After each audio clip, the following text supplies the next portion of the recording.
alin. Yan ang nagpalungkot kay Kristo. Sa Mateo 9:37, sinabi niya sa kanyang mga lagat, tunay, totoo, na napakarami ng aanihin, pero kakaunti ang magkakaroon. Kayo niya'y manalangin sa Panginoon ng bukid na magpadala ng maraming mga anin. Ang mga taong waglit ang concern ni Jesus Christ. Sila ang nagpaluha sa kanya. Sa katunayan, maraming mga parabola na tungkol sa mga waglit at yung kaligayahan na sila'y naibalik. Yung paghahanap sa nawaglit ang pinagtay ng mga anghel at ng buong universe na makita pinanabigan. Anong gagawin ng Panginoon sa mga nawawaglit? At kung nais natin makatuwang sa pagliligtas ng mga nawawaglit, dapat natin nakita kung ano ang nakita ni Jesus. Dahil kung hindi, sabi ng isang mga banal, ang buong mundo'y nabubulmihanan, ngunit yung mga banal ay hindi naaapektuhan, pahuway-huway lamang sa kanilang simbahan at sa kanilang tahanan habang tumatangis ang kalakhan sa sarili nila. Kaya hay lamang ang mga banal. Ano yung nakita ni Kristo sa malawak na bukirin? Unang-una niya, nakita niya ang malawak na aanihin. At yung lahat ng aanihin na yan, lahat yan ay waglit. Lahat yan ay nasa kapahamakan hanggang hindi naaanin. Napakalawak. 66,000 ayon sa ulat ang namamatay araw-araw na hindi narinig si Kristo. 66,000. Mahigit na 3 milyon na populasyon sa mundo, hindi man lang narinig si Kristo. Wala man lang Biblia na hawakan, walang Kristiyanong dumalaw sa kanyang tahanan. Itong kontinente at ang pinakamatao ay ang Asya. Mayroong mga city, may mga mega city, napakalawak. Ang problema ay kakaunti ang aalihin. Napakalawak ng bukirin. Sa panaginip ni Martin Luther na paggising niya sa umiyak, nakita niya ang napakalawak na bukid at lahat ay yung mga uhay ay tuyok na ngayon nakatungo na. Mayroon siya, may nakita sa malayo, kaisa-isahan ang gumagapas. At nakitanong niya doon sa malapit sa kanya, sino yung nagagapas na lang? Na nag-iisa? Sabi niya, si Paul na, si Martin Luther. Siya pala yung walang katulong ng maanin. Mga kapatid, kahit ito lang, napakalawak na bukiran nito. Kulang na kulang kayo. Ito lang ang pananaw ni Kristo sa anihin. Ang lahat ng aanihin ay mahalaga. Lahat ng nawawala ay mahalaga. Yung aanihin sa kayong waglit, sa kayong naliligaw, iisa mo. Kaya sabi ng banal na kasulatan ng yung isang pastor na may 100 tupa, ay pagdating ng hapon ay binilang niya yung nawala yung isa. Sabi niya, nasaan kayong nawawala ng tupa? Inisip niya kung saan siya nang galing sa buong hapon. At yun ang kanyang sinunsol pabalik. Sapagkat yung nawawalang tupay, nawala, kung saan siya nawala ay naroon nawala. Saan mo makikita yung mga maglalasing na baglet? Sa kasiman sa mga beer house. Saan mo makikita yung mga waglit na magsasabong? Ay, nasa sabungan nyo. Makikita madaling mahanap kung saan sila naroon. May sign, may palatandaan kung nasaan ang mga waglit. At sila ay mahalaga. Pagka kayo sabi ng banal na kasulatan ay magkaroon kayo ng kaisipan, sabi sa Pilipos 2, na ito'y na kay Kristo Jesus dinaman, na siya, bagaman nasaan yung Diyos, ay hindi na inari sa bagay nararapat palang na ang pagkakatay sa Diyos kundi pagpus. Inumat niya ito at nagkanyang alipin na nakitulad sa mga tao at palibhasa ay nasumpuhan sa inyong tao, ay nagpasunurin sa kamatayan. Hanggang masunurin hanggang sa kamatayan. Oo, sa kamatayan sa Diyos. Paano na hinanap? Paano na ibalik yung mga waglit? Yung na waglit ay nang nakita yung isang nawawalang tupay nilagay sa kanyang balikat. At pagdating doon sa kanilang barangay ay sumigaw mga kapitbahay. Tingnan ninyo! Yung aking nawawalang tupa, nakita ko man din, ito'y aking pasan-pasan. Parito kayo at ako'y magsasampurado. At tayo'y magkatuwa sa dahil nasumpungan ko ang nawawalang tupa. Sabi ng Panginoon, gayon din ang katuwaan sa langit. Pagdating nyo sa isa lang, ay gayon din ang katuwaan sa langit. Ang binabantayan ng langit, ang pinakamagandang balita na nakikita at maririnig sa langit ay nasumpuan yung isang nawawala. Kaya ito'y napakarami ng daanan ng mga tao yan. Hindi mo alam kung gaano na sila nawaglit. Hindi mo alam kung ano na nangyari sa buhay nila nung pinagdadaanan nila. Yung iba'y nababalot ng ngiti. Pag nakasalubong mo, yung lungkot na lungkot ay ngingiti ng tamis, kunwari ay masaya. Yung ibang mga pinagkaitan ng mga pagkakataon at ng kakalanan, hindi mo gaano mahalata. Pero kapag ikaw ay master na sa mga nawawaglit, alam mo na sa kanilang kilos, sa kanilang mukha, sa kanilang aura, na sila'y wag. Napakarami nila. At ang pangatlo, yung mga nawawalang yan ay komplikado ng buhay. Ang ilan dyan ay drug lord, addict, manufacturer ng mga alak, mga sigarilyo at yung ano-anong naging dahilan kaya sila'y nawaglit. May mga masasamang trabaho. May mga pinaglalabanan na napakahirap gamutin. Mga kriminal, isa-isahin mo na yung mga kasalanan yan. Sila yung mga waglit.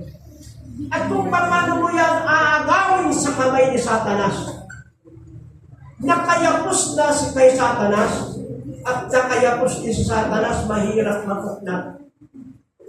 Mahirap mahiwalay.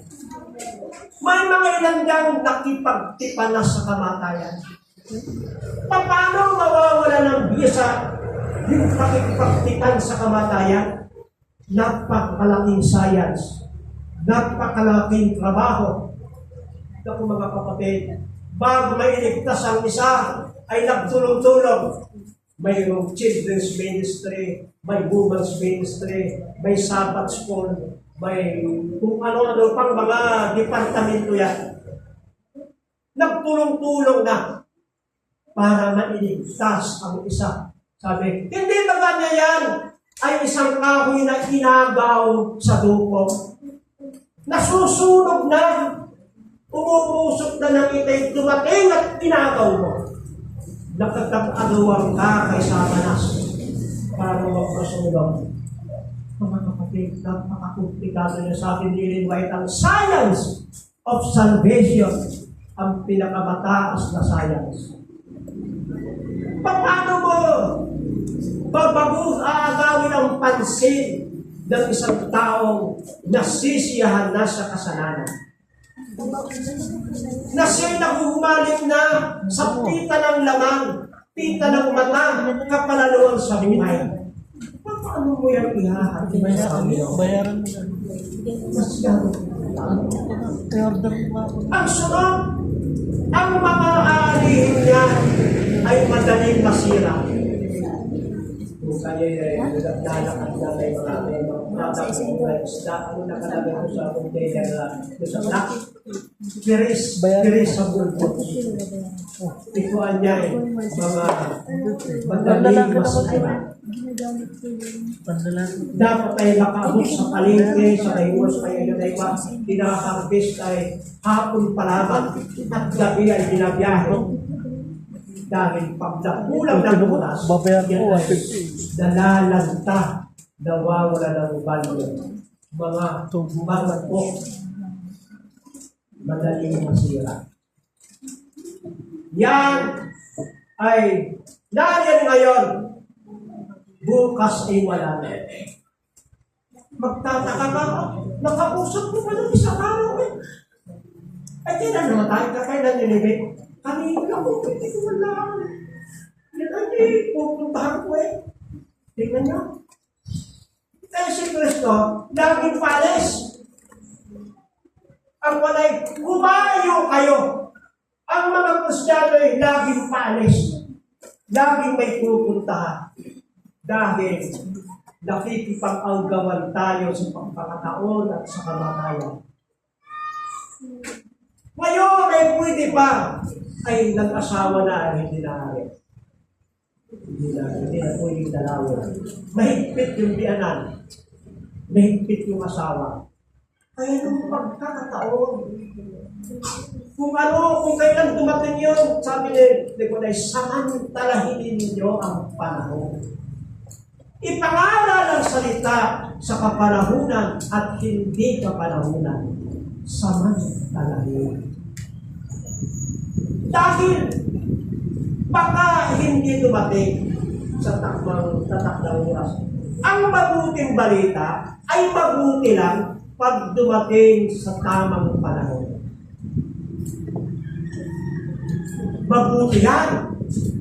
Pero pag yun dumating na huli na, gaano bang kaganda yan? Hindi na maganda yan sa dinagnan.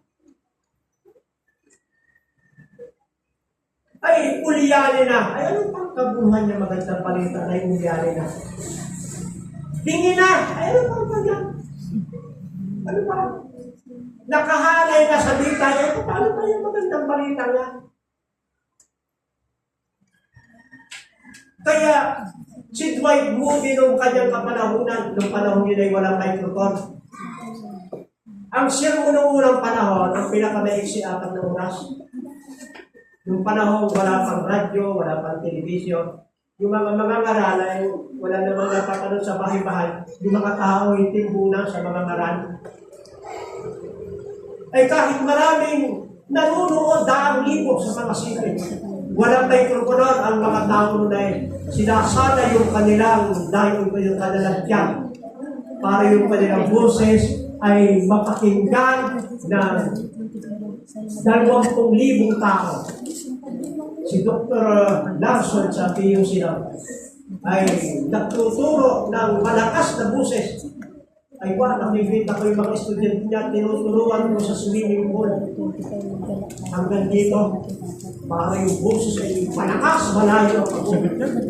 At habang tumatakbo nagyagaging ay para ma-practice yung tiyan, para kahit mamatay yung microphone, marami ang makarinig.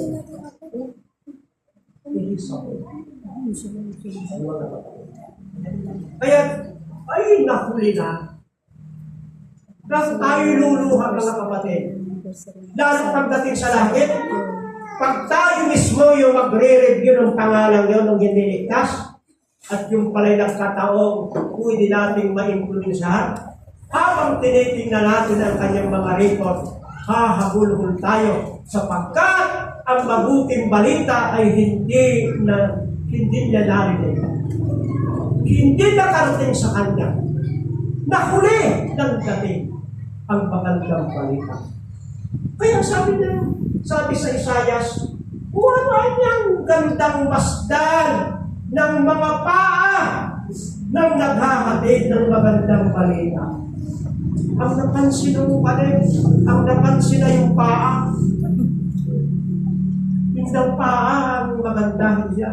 Ano maganda yung mukha ng mga dumaan dito may dalang Biblia. Ang maganda niya ng bag. Ang napansin na yung paa. Ang maganda ng paa.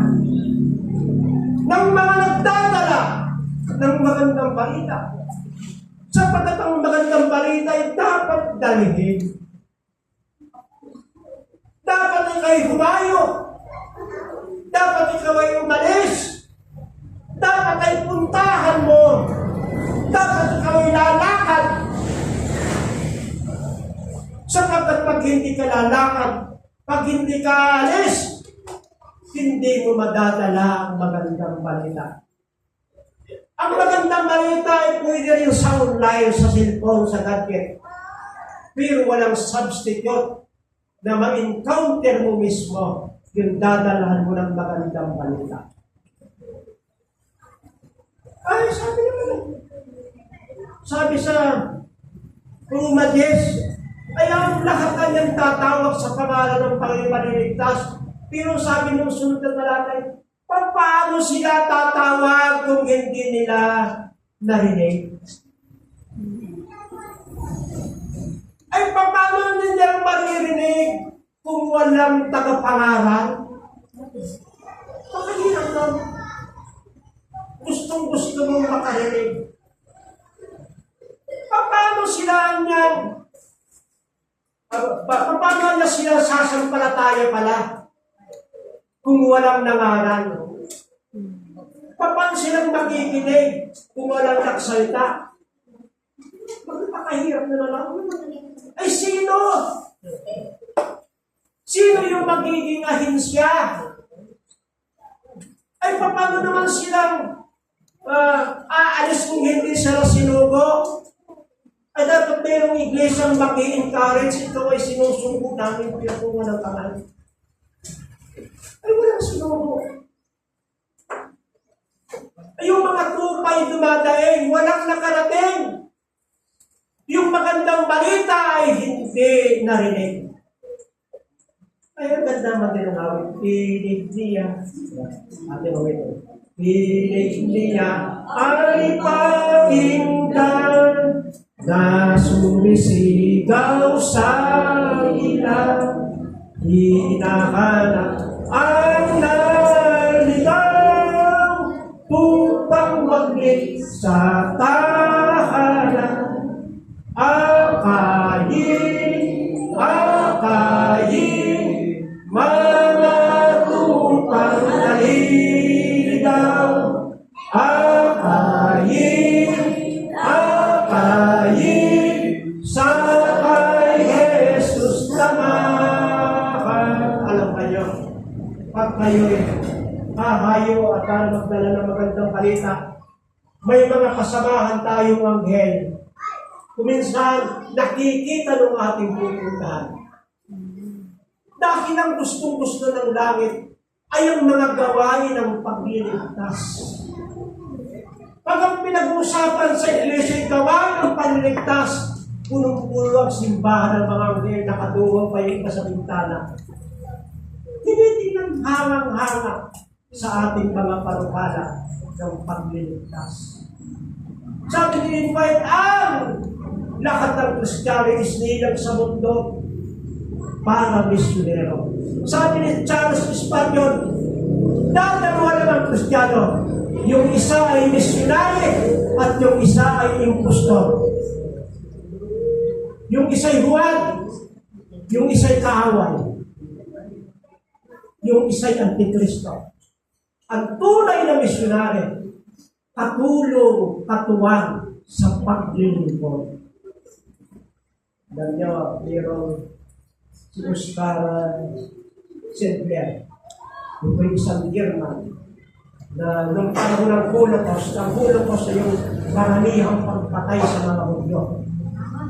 Sila sasakay sa tren, dadalhin sa concentration camp. Pagdating sa concentration camp, mayroon dalawang gate. Yung isa ay papunta sa malaking building, yung isa ay papunta doon sa gayon. Yung papunta sa malaking building, walang kalabalang, lalabas yung mga gas na lason at sila ay mamamatay. Pag mamatay nila, sila ay gigilingin at ipakakain doon sa mga hindi pinatay. Si Oscar Silvia ay nagnais iligtas ang ilan sa mga Hudyo. Kaya gumawa siya ng listahan ng mga iniligtas. Yung manilista niya ay swerte. At yung inilista niya ay hindi papatayin dahil binibili niya. Binabayaran. Ang nagastos niya kung sa pera ngayon ay 620 million. Hindi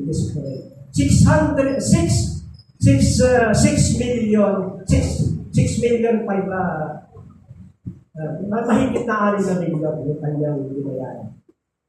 Pero tingnan na yung mga kapatid. Sa isang tao, nagagastos ng 6 million na pagkarating talaga. Kaya ang naging kabayaran siya ay hinahanting. Palipat-lipat siya sa bahay ng mga Hudyo. At minsan, pinakailangan ulit niyang lumipat ay maraming mga nakapalibot. Ay siya'y umiyak. Sabi niya, hindi ko pa naibinta yung aking ngayon. Kung ipinaibinta ko na nagtagal sa akin yung pinibinta.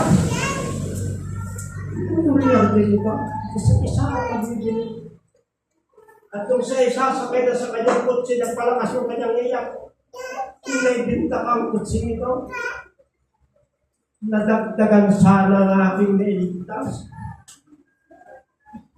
Hindi na yung damdamin ng taong nagliligtas. Sabi ng Panginoon, manalangin kayo na magpadala ng puwersa. At habang tayo nananalangin, tayo naman ay nagiging misyonary. Nadadagdagan yung ating kahabagan. Kinukuha natin yung ating pera at dinudulay habang tayo nananalangin. Nakikita natin yung lawak ng pangangailangan.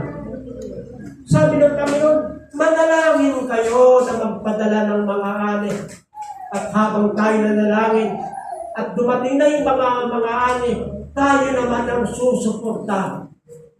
Tayong sasama. Tayong gagastos.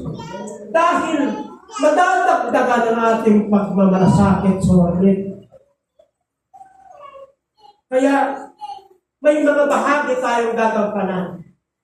Pero kung ikukumpara natin sa bahagi ng langit sa pagliligtas, kayo na lamang ang pagsinta ng Diyos sa sanlibutan na ibinigay niya ang kanyang bugtong na anak upang kung sino may sumampalataya ay huwag mapahamak, kundi magkaroon ng buhay na walang hanggan.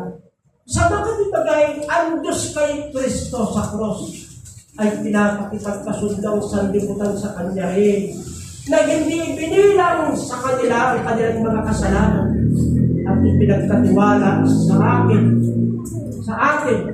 sa inyo, ang mensahe ng pagkakasundo sa mga ng Diyos.